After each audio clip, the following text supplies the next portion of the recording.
ভারতের ইতিহাসে ভয়াবহ বিমান দুর্ঘটনার একটি ঘটল আহমেদাবাদে। এয়ার ইন্ডিয়ার উড়োজাহাজটি উড্ডয়নের কয়েক সেকেন্ডের মধ্যেই বিমানবন্দরের পাশে বিজে মেডিকেল কলেজ হোস্টেলের ওপর আছড়ে পড়ে। নিহত হয়েছেন 241 জন আরোহী। সৌভাগ্যক্রমে প্রাণে বেঁচেছেন একজন। এছাড়া মেডিকেল হোস্টেলের আছড়ে পড়ায় নিহত হয়েছেন বেশ কয়েকজন শিক্ষার্থী, চিকিৎসক ও আশেপাশের বাসিন্দা।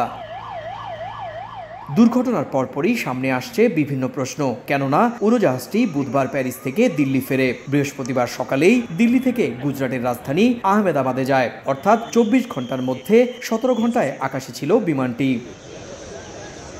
দিল্লি থেকে আগত এক বিমানযাত্রীর ভাইরাল হওয়া ভিডিওতে দেখা যায় বিমানের এসি ত্রুটিযুক্ত থাকায় ঘামছিলেন সবাই। শুধু তাই নয়, সিটে লাগানো লাইট ও পাখার সুইচও কাজ করছিল না। আহমেদাবাদ থেকে ওড়ার সময় বিমানটি বিপুল পরিমাণ জ্বালানি নিয়ে উড্ডয়ন করেছিল। এর আগে কোনো যান্ত্রিক ত্রুটি থাকলে সেটা কেন ধরা যায়নি? এসব প্রশ্নের উত্তর খুঁজে পেতে তদন্ত শুরু করেছে গুজরাট সরকার ও কেন্দ্রীয় বেসামরিক বিমান মন্ত্রণালয়।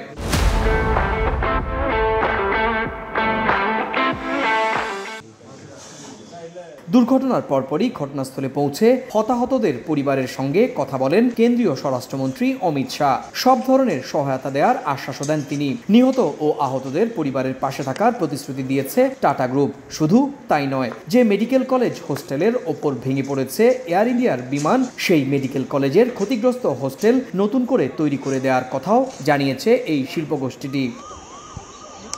আহমেদাবাদ বিমানবন্দর থেকে বৃহস্পতিবার স্থানীয় সময় দুপুর 1টার কিছু পরে ব্রিটেনের গ্যাটউইক বিমানবন্দরের উদ্দেশ্যে উড্ডয়নের কয়েক সেকেন্ডের মধ্যে বিধ্বস্ত হয় ভারতের সরকারি বিমান সংস্থা বোয়িং বিমানটি। 230 জন যাত্রী, 2 জন পাইলট, 10 জন ক্রুর মধ্যে সৌভাগ্যক্রমে রমেশ কুমার বিশ্বাস নামের এক ব্রিটিশ নাগরিক বেঁচে গিয়েছেন, যদিও ওই ফ্লাইটে মৃত্যু হয়েছে তার ভাইয়ের।